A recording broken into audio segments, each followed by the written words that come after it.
Buenos días, amada familia en Cristo, Dios les bendiga.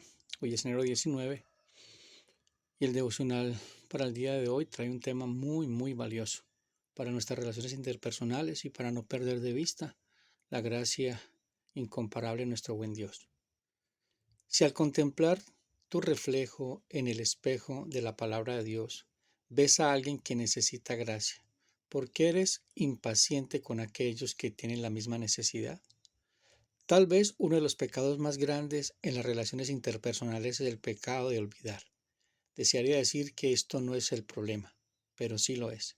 Es fácil olvidar cuán profunda es nuestra necesidad de la gracia y de igualmente fácil olvidar la gracia maravillosa que ha sido rociada sobre nosotros. Y cuando olvidas la gracia que has recibido, será mucho más propenso a tratar a las personas a tu alrededor con poca gracia. Es muy claro que la gracia hacia otros no nace del deber. Imagina por un momento que estoy sentado en el mismo sillón junto a mi querida esposa Luela y le digo, Luela, me he dado cuenta de que es mi obligación tener gracia contigo. Entonces te voy a decir lo que voy a hacer. Te voy a tratar con gracia, no porque realmente lo desees, sino porque es lo que se supone que debo hacer. ¿Crees, Luela, que sentiría animada en ese momento? Yo creo que no. Una vida gozosa y llena de gracia se derrama en otros cuando estamos plantados en el suelo de la gratitud, cuando reflexiono en quién soy, en la gracia que no merecía o en el precio de esa gracia. Es cuando puedo ser motivado a dar de gracia a otros. Para el creyente, tratar a las personas con enojo, crítica e impaciencia siempre está relacionado con olvidar o negar quién es y qué ha recibido en Jesús. Es muy claro que nadie tiene más gracia que la persona que está convencida de su propia necesidad de ella. Todos necesitamos recibir gracia en el momento en que somos llamados a derramar gracia sobre otros, especialmente porque tendemos a ser olvidadizos, a creer que merecemos todo y a pensar que somos más justos y capaces de lo que realmente somos. El Dios de gracia está obrando esta gracia en cada uno de nosotros. Primera Juan 4:19 acierta cuando dice, nosotros amamos a Dios porque Él nos amó primero. Eso es algo digno de recordar. Para profundizar y ser alentado, Efesios 3:14 al 21. Bueno, mi querida familia, aquí nos encontramos en un tema de mucha profundidad en nuestra manera de vivir a Cristo, con nosotros y con el prójimo. Yo quiero que se imaginen esta mañana al levantarse, te miras en el espejo y ves algo que no esperabas. No solo tu rostro, sino tu historia, tus luchas, tus días buenos y malos. Ahora quiero que imagines por un momento junto a ti a otro espejo, pero este no refleja tu imagen, sino la palabra de Dios. ¿Qué ves ahí? ¿Alguien perfecto, fuerte, capaz? ¿O ves a alguien, mi hermano, que, como todos nosotros, necesita gracia cada día? Esta mañana al devocional quiero, hermanos, hablarles acerca de algo que practicamos, pero que pocos dominamos, la gracia. No la gracia como concepto teológico abstracto, mis hermanos, sino como el aire que respiramos en el reino de Dios. Y no se les olvide que nosotros, el oxígeno, el reino de los cielos, en el cual habitamos espiritualmente, es la gracia. Mis hermanos, y a través de este devocional quiero llevarlos y llevarlo a mí también a un pasaje como un manantial en el desierto, Efesios 3:14 al 21, que es el texto que nos da a profundizar el devocional. Aquí descubriremos por qué olvidamos tan fácilmente la gracia recibida y cómo recordarla puede transformar la manera en que nosotros nos relacionamos con Dios, con nosotros mismos y con los demás. Veremos cuál es el problema humano, la amnesia de la gracia. Las Escrituras, mis hermanos, nos presentan al hombre no como un ser levemente enfermo, sino espiritualmente muerto, como dice la doctrina de la depravación total. Y eso lo vemos en Efesios 2:1, que estamos como muertos en delitos y pecados. Este texto señala con acierto de que olvidamos cuán profunda es nuestra necesidad de la gracia. Este olvido no es incidental, mis hermanos, es sintomático de nuestra naturaleza caída, que incluso redimida lucha contra la amnesia de la redención. En la teología reformada, mi querida familia, ha insistido consistentemente en total depravación del hombre. no en el sentido de que sea tan malo como podría ser, sino en que toda faceta de su ser está afectada por el pecado. Esto incluye su memoria espiritual. Cuando el apóstol Pablo escribe a los Efesios, no presume que recordara naturalmente la gracia, más bien ora para que sean capacitados para comprenderla. El devocional, mis hermanos, esta mañana comienza con una pregunta incómoda. Si al contemplar tu reflejo en el espejo de la palabra de Dios ves a alguien que necesita gracia, ¿por qué eres impaciente o por qué soy impaciente con aquellas personas o aquellos hombres y mujeres que tienen la misma necesidad? La Biblia describe al ser humano como propenso al olvido espiritual. En Deuteronomio vamos a ver que Dios repite una y otra vez, acuérdate, no olvides. Mira lo que dice Deuteronomio 8, 2 al 3. Y te acordarás de todo el camino por donde te ha traído Jehová tu Dios estos 40 años en el desierto, para afligirte, para probarte, para saber lo que va en tu corazón. Si habías de guardar no sus mandamientos, y te afligió y te hizo tener hambre, y te sustentó con maná, comida que no conocías tú, ni tus padres la habían conocido, para hacerte saber, y escuchen esto, que no solo de pan vive el hombre, mas todo lo que sale de la boca de Jehová vivirá el hombre, es decir, dependencia absoluta de Dios. Y esa es nuestra más grande necesidad. Depender de Cristo en todo momento, en toda circunstancia. Como dice la Escritura, mira que el que esté firme, que no caiga. Y eso es lo que nos pasa. Cuando creemos que somos mejores que los demás, cuando creemos que somos más merecedores de la gracia porque hago las cosas mejor que otro, entonces, ¿qué hacemos? Tratamos con desgracia a aquel que está en la misma desgracia que estamos nosotros, necesitados de Cristo todos los días. ¿Qué olvidamos o por qué olvidamos? Nos creemos autosuficientes. Mira lo que dice Apocalipsis 3:17. ¿Por qué tú dices que yo soy rico y me he enriquecido y que ninguna cosa tengo necesidad? Y no sabes que tú eres un desventurado, miserable, pobre, ciego y desnudo. Eso somos en Cristo. Eso somos mis hermanos. Desventurados, miserables, pobres, ciegos y desnudos. Entonces no te sientas o no me siento mejor que los demás. Todos estamos en la misma condición, muertos en delitos y pecados. Otra cosa que nos hace olvidar, minimizamos nuestro pecado. Es decir, gritamos por los pecados de otro, pero no lloramos por los nuestros. ¿Qué nos dice Juan 1:8? Si decimos que no tenemos pecado, nos engañamos a nosotros mismos y la verdad no está en nosotros. Es decir, que pensamos que el otro es pecador, yo no soy pecador. Hermanos, somos mendigos, todos somos mendigos de la gracia. Otro punto que nos hace olvidar la gracia para con otros, damos por sentado el perdón. ¿Qué dice Lucas 7:47? Por lo cual te digo que sus muchos pecados le son perdonados, porque amó mucho, mas aquel a quien se le perdona poco, poco ama. Hermanos, Dios nos perdonó, pero lo imperdonable. Y entonces, ¿quién soy yo para no perdonar a aquel que ha pecado contra mí, si primero pecó contra Dios? Somos iguales de pecadores que él o que ella. No somos mejores que los demás. Y no podemos perder de vista eso, mis hermanos. Otra cosa importante, olvidamos la misericordia de Dios para con nosotros. ¿Cómo éramos? ¿Cómo somos? Y eso nos ayuda mucho con una parábola de ese hombre que le perdonaron mucho, pero no fue capaz de perdonar a otros. Mira lo que dice Mateo 18:27 al 30. El señor de aquel siervo, movido a misericordia, le soltó y le perdonó la deuda. Era una deuda impagable. Pero saliendo aquel siervo halló a uno de sus consiervos que le debía 100 denarios. Si usted en el texto completo va a dar cuenta que 100 denarios no era nada comparado con lo que este hombre le debía a su señor. Y haciendo de él le ahogaba, diciendo, págame lo que me debes. Entonces su consiervo postrándose a sus pies le rogaba, diciendo, ten paciencia conmigo, que yo te lo pagaré todo. Mas él no quiso, sino fue y le echó en la cárcel hasta que pagase la deuda. Si lee el texto completo, van a dar cuenta de que las personas se dan cuenta de lo que estaba haciendo. El Señor lo llamó y le dijo, yo no te perdoné lo que no eras capaz de pagar. Y no fuiste capaz de perdonarle 100 denarios a tu consiervo. Pues lo metió a la cárcel y hizo pagar hasta el último centavo.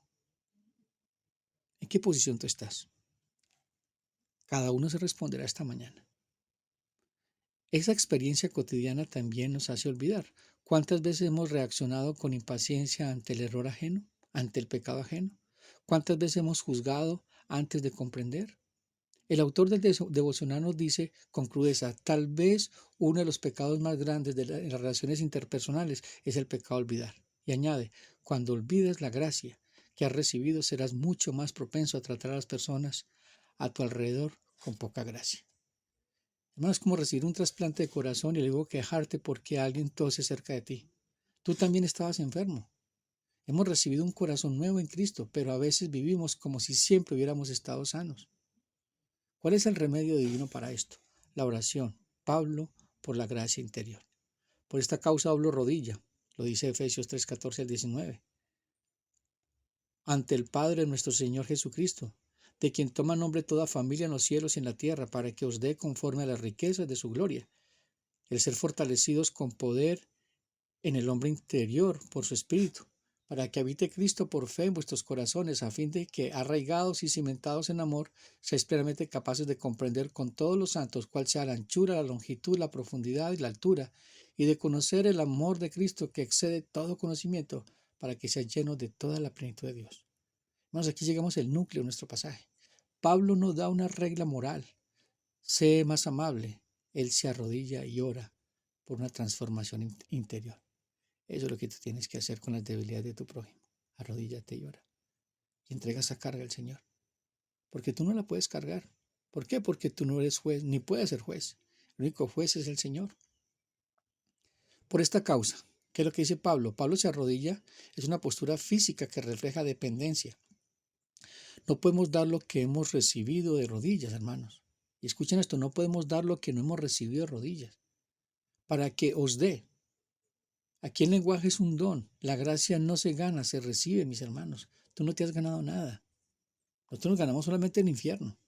Y Dios ha sido bueno para con nosotros, que nos libró del fuego, del agua de fuego. ¿Por qué más pide Pablo? Por la fortaleza del hombre interior. La debilidad humana necesita el poder del Espíritu. Nosotros caminamos en el Espíritu porque estamos en Cristo. Si tú no estás en Cristo, pues vas a andar en los deseos de la carne y los deseos de los ojos y la vanagloria de la vida. Luego dice que por su Espíritu. Nosotros somos santificados o crecemos espiritualmente no por nuestro esfuerzo humano, sino por la obra divina del Espíritu Santo. Luego dice que habite Cristo por la fe en vuestros corazones. La gracia no es un concepto, mis hermanos, es una persona. Es Cristo que habita en nosotros. Cristo en nosotros es la fuente de la gracia para otros. Por eso Pablo dice, ya no vivo yo, mas Cristo vive en mí. Y lo que vivo siendo Pablo, lo vivo en la fe del Señor Jesucristo, el cual me amó y dio su vida en rescate por mí. ¿Y eso qué nos lleva? Para que seáis capaces de comprender. ¿Qué vamos a comprender? Seáis plenamente capaces de comprender todo con todos los santos, cuál sea la anchura, longitud, profundidad y altura, y de conocer el amor de Cristo que excede todo conocimiento, para que seáis llenos de toda la plenitud de Dios. Ahora miremos las dimensiones del amor de Cristo. Ancho es para todos, largo, eterno, alto, soberano, profundo, que llega al abismo del pecado, hasta el pecado más profundo, más aterrador. Allí nos alcanza la gracia. Y damos gracias al Señor por eso, porque no somos salvos por obras, sino por fe. Y esa fe se aplica a través de la gracia. Luego pide Pablo por un conocimiento que sobrepasa todo entendimiento. No es intelectual, mis hermanos, es experimental. Se conoce amando y siendo amado. Cuando tú amas a Cristo primero que tú, vas a poder amar a tu prójimo antes que tú. Pablo muestra que la gracia es horizontal. Gracia hacia otros. Fluye de la gracia vertical recibida de Dios. Como dice 1 Juan 4:19, nosotros amamos porque Él nos amó primero, no al revés. Es como un árbol, mis hermanos. La raíz es Cristo en nosotros. Absorbe ¿qué? Nutrientes, gracia, que luego fluye a las ramas, nuestras relaciones. Si cortamos las raíces, el amor muere. Aunque las ramas intenten dar fruto por sí mismas, no puede. Pues Juan 15 que dice, alejados de mí, nada podéis hacer. ¿Cuál es el resultado? La plenitud de Dios. Y de conocer el amor de Cristo, que sea todo conocimiento, para que seáis llenos de toda plenitud de Dios. Y aquel que es poderoso para hacer todas las cosas mucho más abundantes de lo que pedimos o entendemos, según el poder que actúa en nosotros. Al sea la gloria en la iglesia, en Cristo Jesús, por todas las edades, por los siglos de los siglos. Amén. ¿Qué dice Pablo? Y de conocer el amor de Cristo que excede todo conocimiento, para que seáis llenos de toda la plenitud de Dios. Lleno de toda la plenitud de Dios. No es parcial, mis hermanos. No es a medias. Es la máxima capacidad humana. Llena de la presencia divina. Dios no te da gracia a gotas. Te da súper abundante. Como dice Pablo cuando dice, bástate mi gracia, porque mi poder se perfecciona en tu debilidad. Miremos nuestras debilidades a la luz de la gracia del Señor. Y miremos las debilidades de nuestro prójimo a la luz de la gracia del Señor. Luego dice, al sea la gloria. El fin de la gracia no es nuestro bienestar egoísta, sino la gloria de Dios. Cuando vivimos en gracia, Él recibe la alabanza. Esto aquí nos lleva a una experiencia transformadora. Cuando recordamos diariamente la gracia recibida, la crítica se convierte en compasión. Vemos a otros no como problemas, sino como una persona necesitada de la misma gracia que nosotros nos sostiene. La impaciencia transforma en paciencia. Recordamos que Dios fue paciente para con nosotros. Como dice Romanos 2:4, menospreciar las riquezas de su benignidad, paciencia y longanimidad, ignorando que su benignidad te guía al arrepentimiento. Hermanos, el deber se convierte en deleite. Como dice el devocional, una vida gozosa y llena de gracia se derrama en otros cuando estamos plantados en el suelo de la gratitud. Es como una cascada, mis hermanos, el agua, que es la gracia, cae desde lo alto, Dios, llena el estanque, nuestro corazón, y luego rebosa hacia los arroyos de los demás. Si el estanque no recibe agua nueva, se estanca y huele mal. Hermanos, ¿cómo hemos comenzar con este devocional? ¿Cómo lo aplico a nuestra vida? Comenzar cada día en el espejo de la palabra. No solo leerla, sino llevarla a nuestra vida y aplicarla. Como dice Santiago 1, 23 al 25. Porque si alguno es oidor de la palabra, pero no hacedor de ella, este es semejante al hombre que se considera un espejo, su rostro natural. Porque él se considera a sí mismo y se va, y luego olvida cómo era. Mas el que mira atentamente en la perfecta ley de la libertad y persevera en ella, no siendo oidor olvidadizo, sino hacedor de la obra, este será bienaventurado en lo que hace. Mi querida familia, este ha sido el devocional para el día de hoy. Volvamos al espejo. Cuando te mires esta noche o esta mañana, verás solo tus fallas. O verás a alguien lavado por la sangre de Cristo, fortalecido por su espíritu, habitado por su presencia y llamado a derramar lo que ha recibido. El devocional termina con una verdad poderosa. Nadie tiene más gracia que la persona que está convencida de su propia necesidad de ella. Hoy, en esta mañana, Cristo nos invita a arrodillarnos como Pablo, a recibir fortaleza en nuestro hombre interior y dejar que Él more en nuestros corazones por la fe y ser llenos de toda la plenitud de Dios. Como dice Juan capítulo 1, de esa plenitud tomamos todos gracia sobre gracia. Mi querida familia, que el Señor los bendiga. Así iniciamos esta semana. Dios me los guarde y me los proteja y sigamos firmes y constantes avanzando en el camino de la fe.